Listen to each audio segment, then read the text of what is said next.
দেশ ও দেশের বাইরে থেকে আমাদের এই ভিডিওটা যারা দেখছেন সবাইকে স্বাগতম জানিয়ে শুরু করছি নতুন ভিডিও। তো বন্ধুরা দেখতে পাচ্ছেন আজকে আপনাদেরকে দেখাবো আপনারা পাটের জমিতে পাট না কেটেও কিন্তু ধানের দিতে পারেন। তো সেক্ষেত্রে কিন্তু আপনারা এভাবে ফেলতে পারেন। বন্ধুরা দেখতে পাচ্ছেন আমাদের এই জমিটাতে আমরা কিন্তু এভাবে প্রতি বছরই এই পাটের মধ্যে এভাবে ফেলে থাকি।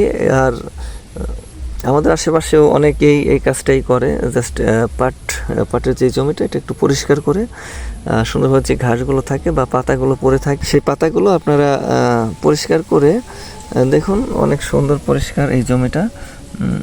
এর মধ্যে কিন্তু আপনারা এই ধানের বীজগুলো ভালোভাবে ছিটিয়ে দেবেন। ছিটিয়ে দেওয়ার পরে কিন্তু যদি আপনার এই মাটিটায় একটু জো কম থাকে তো সেক্ষেত্রে এখানে সেচ দিতে পারলে ভালো হয়। আর যদি আপনার সেচের ব্যবস্থা না থাকে তাহলে আপনি একটা পাত্রে করে পানি এনে হালকাভাবে ছিটিয়ে দিলেও কিন্তু শুধু হবে। বন্ধুরা দেখুন আমরা কিভাবে এই ধানের বীজগুলো ছিটিয়েছি আমাদের জমিতে। দেখুন বন্ধুরা এভাবে কিন্তু আমরা ভালো করে সব জায়গায় ঠিকঠাক মতো যাতে পায় সেভাবে কিন্তু ছিটিয়ে দিয়েছি। দেখলেন বন্ধুরা এভাবে কিন্তু আপনারা আপনাদের জমিতে ভালো করে সব জায়গায় এই ধানগুলো ছিটিয়ে দেবেন।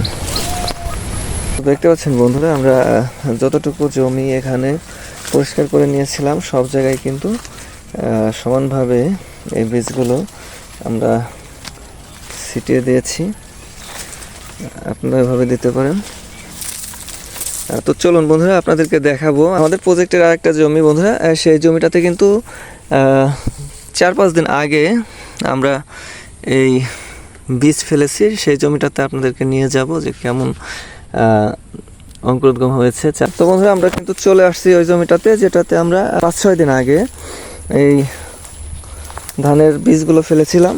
তো বন্ধুরা দেখানোর চেষ্টা করছি আপনাদেরকে। দেখুন এখানে কিন্তু মোটামুটি খুব ভালোভাবেই এই পাটের মধ্যে ধানের চারাগুলো গজিয়েছে।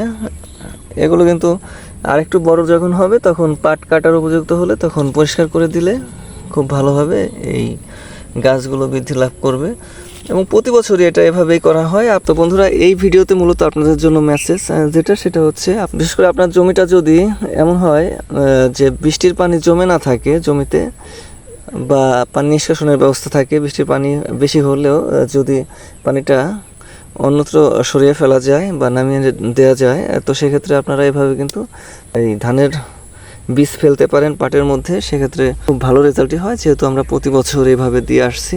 তো এটা কোনো সমস্যা হয় না। এই পাটগুলো যখন বড় হবে তখন এই পাটগুলো কেটে ফেলবেন কিছু। তো বন্ধুরা আপনাদের মধ্যে যারা আলাদাভাবে বীজতলা করতে চাচ্ছেন না বা জায়গার সমস্যা রয়েছে তারা কিন্তু এভাবে আপনার পাটের জমিটা ব্যবহার করে এর মধ্যেই আপনারা বীজতলাটা করতে পারেন এবং আশা করি খুব ভালোভাবেই সব বীজগুলো অঙ্কুরোদ্গম ক্ষমতা লাভ করবে।